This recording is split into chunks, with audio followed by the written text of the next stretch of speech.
दाम अपने चलो भाई,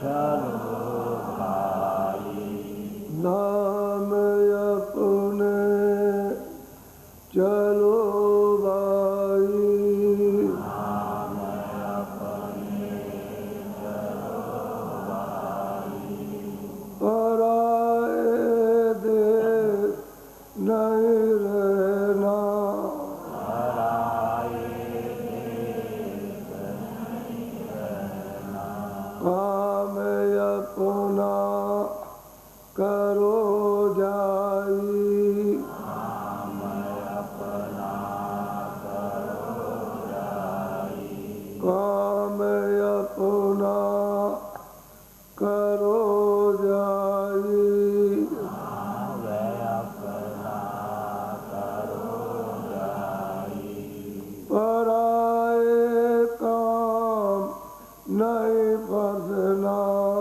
पराए काम नहीं फंसना, गुरु का नाम संभाले चल,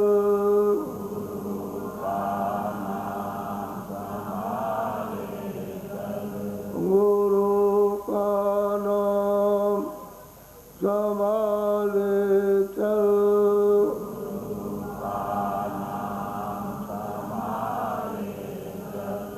यही है दाम गठबंधना,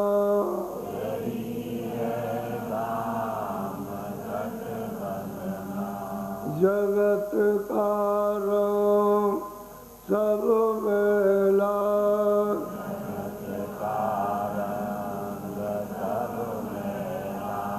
जगत का रंग सब मेला,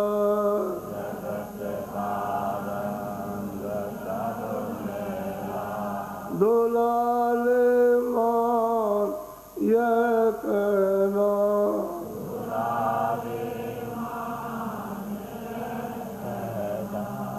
धाम अपने चलो भाई,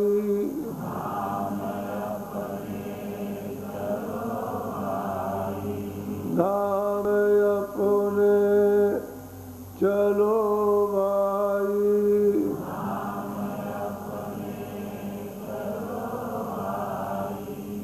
पराए देश नहीं रहना,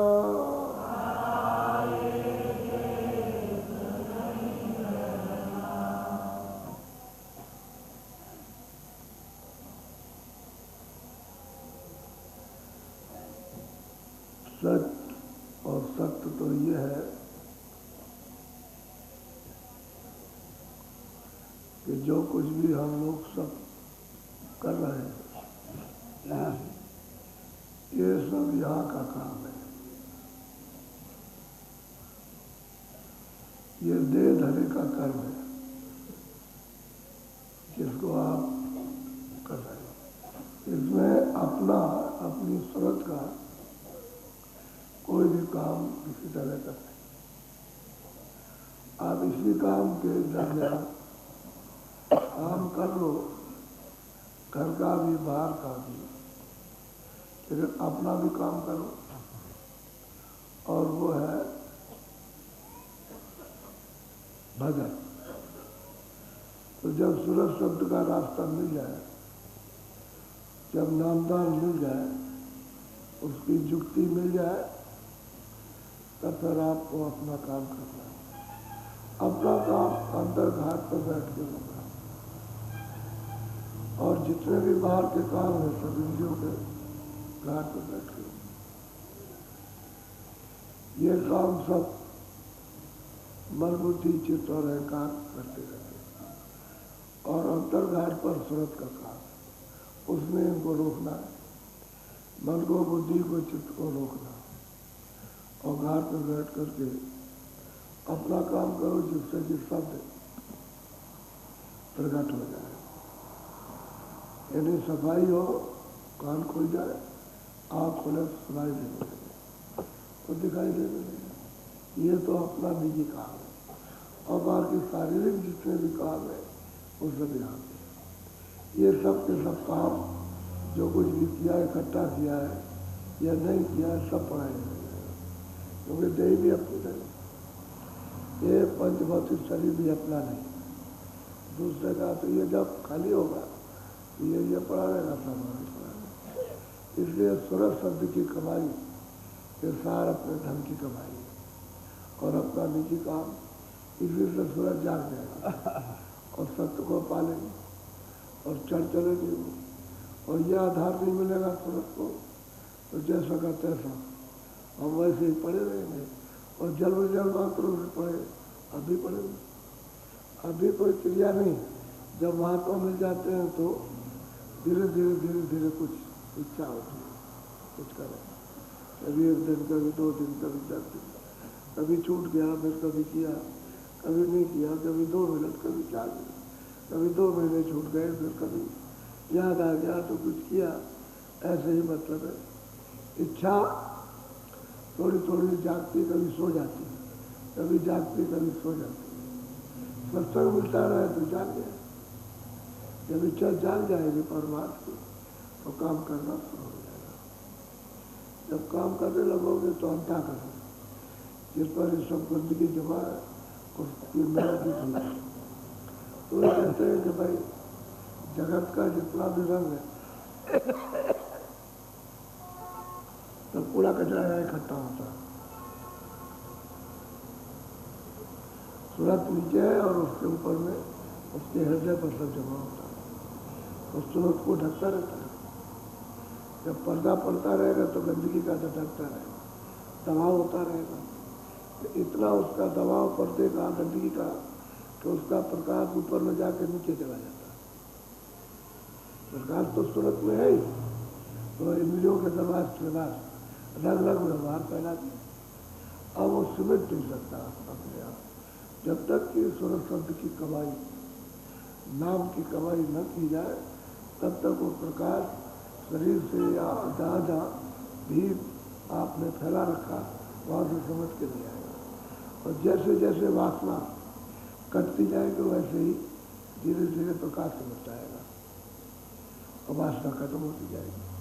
तभी बहुत से लोग कहते हैं कि हमारी कोई इच्छा नहीं रह गई, अब संसार की चीज़ों से अभाव हो गया, यानी अश्रद्धा हो गई, घृणा हो गई, अच्छा नहीं लगता। उससे पता चलता है कि क्षमता हो रहा, अपने आप को भी मालूम होता है कि क्षमता हो रहा, और वैसे इच्छा से भी पता चलता है कि अनिच्छा हो रही है। और जगत को देख लिया, सब समझ लिया, सब कुछ भोग लिया, हर चीज़ मतलब है वैसे कुछ है नहीं, और आगे भी कुछ मिलने वाला नहीं जब अभी तक, तो कोई चीज़ किया जाए तो इच्छा जो है सिमट जाती है और परमार्थ की इच्छा हो जाती है। परमार्थ की इच्छा बन जाए, पक्की हो जाए तो कमाई सही होती है, और जब तक की इच्छा पूरी नहीं होती है तब तक कमाई नहीं हो पाती। तो कभी ये इच्छा, कभी ये, कभी वो, तो इधर से हट गए उधर करने लगे, और उधर से लौट के फिर इधर नहीं आ पाओगे क्योंकि गंदगी जमा हो जाएगी, तो उससे लौटोगे। बोझा लाद लो, गाड़ी का पहिया टूट जाएगा, और क्या होगा? ज़्यादा लादोगे तो पहिया टूट जाएगा, तो गाड़ी वही पड़ी रहेगी। यानी ज़्यादा कुछ करोगे तो ये शरीर खराब हो जाएगा, बीमारी लग जाएगी, ये लग जाएगा, वो लग जाएगा, खराब हो गया, अंग भंग हो गया, ये पैर काम नहीं करेगा तो कभी आँख नहीं, कभी कुछ काम करेगा, कभी खुदा काम नहीं करेगा तो रोक लग गया। अब ये तो आपने वजन ज़्यादा ला दिया, संयम से रहते तो वजन नहीं लगता, आपने उसकी परवाह नहीं की और वो हालात बैठे। अब एक कर्मों का ही भोग बन जाता है आपके लिए। कुछ सजा तो इसमें मिल जाएगी जो अभी कर रहे हो, और प्रारंभ मतलब ये है कि फिर सजा मिलेगी। तो ये तो सजा व्यवस्था बिगाड़ने की है और वो खत्म करने की सजा है। इसको आपने मौजूदा समाज को या अपने परिवार को या घर को आपने बिगाड़ दिया तो उसकी सजा ये मौजूदा, और बाकी जो करेंगे आपको उसका भोग आपके लिए, तो वो कठिन सजा है। असल में कर्मों का सब खेल है और इसमें से भूल भाल हो गई। क्यों भूल गए मालिक को? पहले तो सब ध्यान करते थे, सब जोगी थे, सब तत्वदर्शी थे, सब मालिक को देखते थे, आते थे, जाते थे। अब यह है कि जब से नियम बना, पहले तो इतने लाखों बरस तक रहे, कितनी खेपी आई, कितनी वापस लौट गई, तो कितने लाख बरस हो गए। ऐसे नहीं कि 1, 2, 3, 4 दिन के लिए सज्जुग आया, सज्जुग बहुत समय तक रहा, कितने कितने करोड़ों वर्षों तक, और कितनी खेपे वापस लौट गई। तब सब सज्जुग जोगी सब विज्ञानी थे, एक भी यानी कोई मतलब यह है कि अल्प ज्ञानी नहीं था, सब मतलब परम पद के चमत्कारी। ये तो जब सतयुग कहा, जब वो समय समाप्त हुआ, जबकि इन्होंने विधान बनाया, जब विधान बना दिया तो इसकी शुरुआत हो गई है। ब्रह्मा ने लिखा और सबको सुनाया और सबको अधिकार दे दिया कि भाई देखो यहाँ से शुरुआत हो रही है, आपको आज़ादी मिल गई कर्म करने की। आप जैसे वापस जाना चाहो चले जाना, लेकिन ये काम मत करना, ये पाप है, बस ये यहीं से बंधा हुआ। जंजीर जो पड़ी, रस्सी पड़ी खूटे में, वो यहीं से बंधने की पड़ी, इसके पहले तो थी। इसलिए जब उन्होंने देखा गोस्वामी जी ने ऊपर चढ़ कर के कि भाई पहले कैसे युग था, तो सतयुग सब एक तरफ, सब जोगी और सब विज्ञानी, सब के सब, कोई स्त्री पुरुष का कहीं भी एक भी इशारा नहीं किया कि कोई अज्ञानी थे, सब परम पद के अधिकारी थे, सज्जुग। और लाख बरस की आयु थी, क्योंकि श्वासा इतनी लंबी मिलती है, क्योंकि कर्म तो कुछ था नहीं, तो श्वासा लंबी थी। अब जब से कर्म बनने लगा, तो कर्म का जब अधिकार दिया, तो त्रेता में 10,000 वर्ष रह गए। अब कहाँ मतलब ये है कि 1 लाख वर्ष, और कहाँ 10,000 वर्ष। और द्वापर जब आया, तो मतलब ये कि 1,000 वर्ष, उसमें भी बस में 10 में हिस्सा है। और फिर 1,000 वर्ष के बाद कलयुग लग गया, तो ये कर्म जो ऐसा आया कि 100 बरस। अब ये कर्मों का ये हो गया, जब कोई कर्म तो लाख बरस, जब कर्म जब दिया गया तो 10,000 बरस, द्वापर में 1,000 बरस, कलयुग में 100 बरस। अब इसी में आपको उसको प्राप्त करना, क्योंकि दुनिया के काम भी अदा कर देना, ये भी काम, क्योंकि आप करके दिखाएंगे नहीं तो दूसरा नहीं करेगा। तो आपको ये करके दिखाना है कि भाई देखो हम गृहस्थी का काम कर रहे हैं, कोई काम करो, मजदूरी करो, दफ्तर का काम, खेती का काम, कोई दुकानदारी करो, सब नहीं। और उनको बताया तो कैसे करना चाहिए, जैसे हम करते। और भजन करते थे और खुद भी पार हुए, दूसरों को भी कराया। दुकान वालों ने भी किया था कि डंडी से तोलते रहे अपने हाथ से, और काम किया, समय जो हुआ बंद, समय से आए समय से गए। और एक मान लो एक मन में उनको 1 आना लेना, 1 ही आना लेना, और सच्ची तौर, क्योंकि मजदूरी का तो मिल रहा उनको, 1 आना मिल गया, उन्होंने तोला, वही उनकी आमदनी है, वही उनका घर चलाना। तो ये नहीं कि उन्होंने लगा जैसे अब अनाज नहीं मिल रहा तो महंगा कर दिया, बाजार में निकाल दिया, इन्हें छुपा लेते ताकि हमारा महंगा मिल जाए, ज़्यादा पैसे मिल जाए, पहले बात नहीं। तो सच्चा तो उसे, और जितना मुनाफा लेना उतना ही लेना, यानी मेहनत की मजदूरी लेनी, और उतने में उनका काम चलता। और शाम को और ज़्यादा नहीं कि 100 ग्राहक आ गए, 1,000 आ गए खड़े हैं, तो हमको अभी कुछ नहीं, बंद, 5 बजा के बाद अपने चले गए। वहाँ सत्संग किया, लोगों को बताया, देखो ऐसे मेहनत करो, खेती करो, ऐसे दुकान करो, दफ्तर में जाओ तो तुम पूरा काम कर दो, खाली न रहे, दफ्तर का जितना काम है सब करो। तो दफ्तर वालों ने दिखाया कि जो दफ्तर में काम करते रहे पूरे महात्मा हो गए पूरे, और उन्होंने दफ्तर का काम किया और बताया जैसे वो कोई काम बाकी नहीं जोड़ा, सब कर दिया, और पूरे महात्मा सत्संग करते सब काम किया, मोची से लेकर के जूते काटने से लेकर के पंडिताई तक। कहा देखो ऐसे पंडिताई की जाती, जो दे दे सो ले, क्या मांगने की जरूरत क्या, तुमने मेहनत की है, 2 घंटे 4 घंटे लगाया तुमने ब्याह शादी करने में, ये क्रिया करने में, वो करने कराने में, और उसकी जो मेहनत दे दे लेके चले आओ, उसी बात। ये महापुरुषों ने ये सबको बताया। और सिखाया लोगों को और कहा उसी में काम करो। तो कर्म उतना करो अपने पालन पोषण वाला, और पालन पोषण हो, आया गया। जब बरकत मिलती रहेगी तो रस्सी बरकत की लगातार जुड़ी रहेगी, उसमें पूरा होता रहेगा, कमी नहीं होगी। आप जो सोचते हो कि कभी बरकत में कभी कभी नहीं होती, और आपको पता भी नहीं चलेगा कहाँ से आता। जब भंडारा होता है तो भंडारे में 10,000 आदमी ज़्यादा आ गया, उसी में पूरा हो जाता, उसी में पूरा हो जाता, बरकत हो जाती। अब किसी को पता नहीं चलता क्या। अब देख रहे हो कि भाई इतने आदमी हैं, इतने आदमियों का भंडारे में कैसा होगा, तो बरकत होती है। अब बरकत में नहीं कम पड़ेगा, इसलिए कहते हैं कि भंडारे बरकत भंडारों की तरफ से। तो हम लोगों ने बरकत को फेंक दिया। अब इस वजह से सब कभी, अब देखो जिसको 1,000 रुपये रोज मिलते तो महीने में 30,000 हो गए, कोई 10,000 रोज कमाता तो महीने में कितना हो गया। अब उसको भी कभी कि हमारा ये हो गया, हमारा कम, क्योंकि लोग आते हैं भाई तुम कमाई करते हो, आप क्या कर लेगा, हमको कुछ दिखाई देता, समझे, तो क्या चाहिए तुमको, क्या लगा हमको तो 2-4 करोड़ चाहिए, अब करोड़ों के पर फिर आपको कोई कहता है तो हमको चाहिए। तो ये समुद्र है इच्छा, इसकी कभी यहाँ पूरी नहीं, तो पूरा सब दे दो आपको, तो ये सब तुम्हारा, तब भी कहेगा कभी पूरा मिल जाए, सब देश का खजाना सब उसके पास आ जाए। ऐसे ऐसे बादशाह हुए कि जिन्होंने दुनिया का धन सब एक जगह इकट्ठा कर दिया।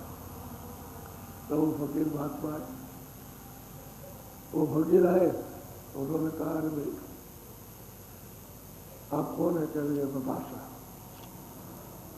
अच्छा आप बादशाह है, महात्मा बोले कि आप बादशाह है, सबके ऊपर बादशाह। आप कब से बादशाह कर रहे थे, हमको 15 साल में। अच्छा आप बता सकते हैं कि इसके पहले कौन था, कह रहे हैं कि हमारा बाप था। तुम कहाँ चला गए, कह रहे हो तो मर गया। अच्छा बाप के पहले कौन था, कह लगे उस दादा। तो दादा क्या हो गया, वो कहाँ है, कहाँ बैठा, कह लगे वो भी मर गया। अब उन्होंने 2-4 पीढ़ियों का बताया। तो उन्होंने कहा कि अरे बेकू, बादशाह से कहा अरे बेकू, तेरा दादा चला गया और सब छोड़ के चला गया, तेरा बाप गया, तू 15 साल से राज कर रहा, तो तुझे इतना ज्ञान नहीं कि मुझे भी छोड़ के जाए। तब उसको होश हुआ। एक ही बात को तो महात्मा जगाते हो क्या, मैं उसको कह रहे भाई तुम्हें दुनिया की दौलत, सारी जनता सारी गया तड़पती है और तूने इकट्ठा कर दिया, आखिर इसको क्या करेगा, अभी कल मर जाएगा, जैसे वो मर गए तैसे तू मरेगा। तो बोल मतलब ये कि लेके जाएगा खजाना, कह लेगे नहीं जाएगा। तो फिर जाएगा तो शरीर ले जाएगा, कह लेगे तो क्या होगा, तेरे दफना दिया जाएगा। तो जब दफना दिया जाएगा तो तेरे अंदर कौन है, कह लेगे वो हमको नहीं मालूम। वो तो फकीर बताते, वही तो बताते कि तेरे अंदर कौन है और उसको कौन निकालता है और कौन बंद करता है। बस नीचे गिर पड़ा पर चढ़ों पर और गिर गया फकीर के, और जो पहले सब दौलत बांट दो, सब बांट दिया। ये इच्छा पूरी नहीं होती, अरे भाई अभी और सोच रहा कि और कहाँ से आ जाए, किस जगह से। तो ये समुद्र है इच्छा, ये इसमें यहाँ पूर्ति है, इसलिए इच्छा बढ़ती रहती है। और संतोष धन जब मिल जाता है वो बरकत है। जब आए संतोष धन सब धन दूर सवाल, संतोष आना चाहिए, बरकत बहुत बड़ी चीज। अब जिनको बरकत मिल जाती है वो अपना मेहनत से काम करते। तो असली चीज ये है कि जगत के काम ये सब अपने नहीं है, सब यहीं पड़े रह जाएंगे और पीछे पछताता, क्योंकि साथ तो कोई देगा नहीं, भाई है, बाप है, ये है, वो है, घर में और सब लोग हैं तो वैसे ले गए, और उनको देखता बोल नहीं सकता, बड़ी टेढ़ी माया है और सब ठिकाने लगाती है। अब वो देखता रहेगा, मुँह से आपसे देख रहा, ऐसे देख रहा है ऐसे, और मुँह से नहीं बोल सकता, आप मुँह से नहीं बोलता, कुछ नहीं कह सकता कि ये ऐसा है, वहाँ रखा है, वहाँ उसको दिया, उसको लेता कुछ। और फिर उसके बाद काम धन कर देगा कानों, बहरा करेगा, वह कान से कुछ नहीं सुनाई देगा, मुँह से बोल नहीं सकता कान, तब तक आँख ऐसे देख रहा है, ऐसे देखता रहेगा। अरे मेरी तरफ देखो, मेरी तरफ देख लो, मेरी तरफ, अरे मेरी बात को तो सुन लो, आप कुछ चलेगा न, वो पहचानेगा ये कौन है, घर वाला है, बाहर का है, कोई और आ गया, कुछ ये है, कुछ नहीं बता सकते। तो ये पराया सामान है, उसको बता भी नहीं सकते हो और इसके बारे में भी कुछ नहीं कह सकते, ये भी पराया। इसमें आकर के बंद कर दिए गए, तो वो सूरत उसी का सब खेल और तमाशा है, वो न रहे तो क्या कुछ का है, कुछ कोई चीज़ कुछ नहीं। पशु में, पंछी में, आदमी में, किसी में जब वो सूरत रहती है तभी वो मतलब उड़ता, तभी चलता, तभी देखता, तभी बोलता। सूरत निकल जाए कुछ, अच्छा यार सूरत ना आए तो ढांचा क्या करेगा, खड़ा हो जाएगा। अगर बच्चे के माँ के पेट में खून न बने और सूरत ना आए तो वो क्या करेगा, वो सूरत मतलब नहीं आएगी तो क्या कुछ बाहर निकलेगा, वो तो माँ मर जाए या उसको निकालो बाहर, वो तो मतलब ये खोल है तो लोग निकाल देते हैं। जब बच्चा नहीं आता चले गए, वो तो 8 महीने का हो गया और 6 महीने का और अभी कुछ नहीं, अभी हरकत नहीं करता, अभी अंदर में हिलता डुलता नहीं, तो मतलब जल्दी से अस्पताल में फिर उसको निकलवाते और 5वें महीने में सूरत आ जानी चाहिए। 4 महीने पूरे होते हैं, 5वें महीने 4 महीने पिंड बनता है और 5वें महीने में सूरत आ जानी चाहिए। और जैसे ही सूरत आएगी वैसे पेट में हरकत करती है, हरकत करने लगती है, ऐसे कूदती है तो पेट में गुदगुदी लगती है, माँ उसी से जिंदा रहती है माँ। अगर वो गुदगुदी बंद हो जाए तो जिंदा नहीं रहेगी, तो उसके लिए मौत ही मौत है, नहीं तो उसको निकलवा दो उसको। तो असल चीज़ ये है कि सूरत न रहे तो कुछ नहीं, और इसमें तो सूरत निकल जाती है, सब देखते रहते हैं, कहते भाई कोई है ही नहीं इसमें। अब कोई चीज़ है तभी तो निकल गई, अगर कोई चीज़ ना होती है तो निकलती कैसे। और शरीर तो कुछ नहीं, शरीर तो खोल है। अब इसको जानते हो, वहाँ जाओ, काटो पीटो मारो जलाओ और उसको गाड़ दो, तो तुम्हारी बात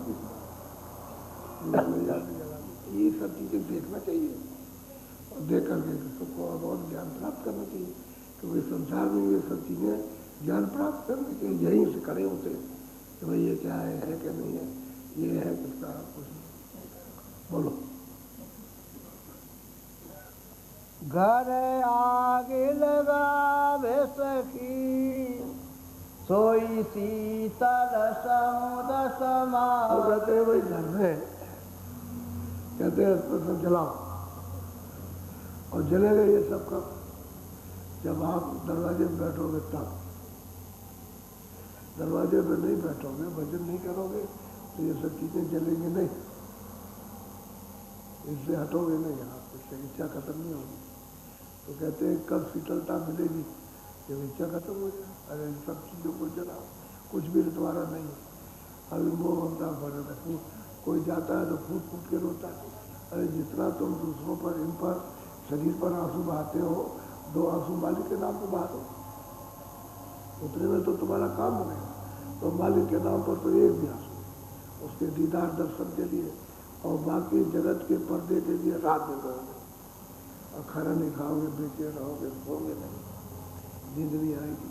और ऐसा हो गया और ठीक नहीं किया और बड़ा हो जाता और तब कुछ होता और ऐसा, तो क्या बड़ा हो जाए तब भी कुछ कहते हो कि बड़ा हो गया, अभी काम नहीं किया, अभी शादी रह गई थी, अभी बच्चे रह गए थे, ये हो जाता वो होता, तो एक दोस्त को दोस्त लगाते, लेकिन वो तुम्हारे दोस्त से परे, न और गाली जाती है, न दोस्त जाता है, न रोना जाता, न चलता। अब तुमको भी बुद्धि दी है, सोच लो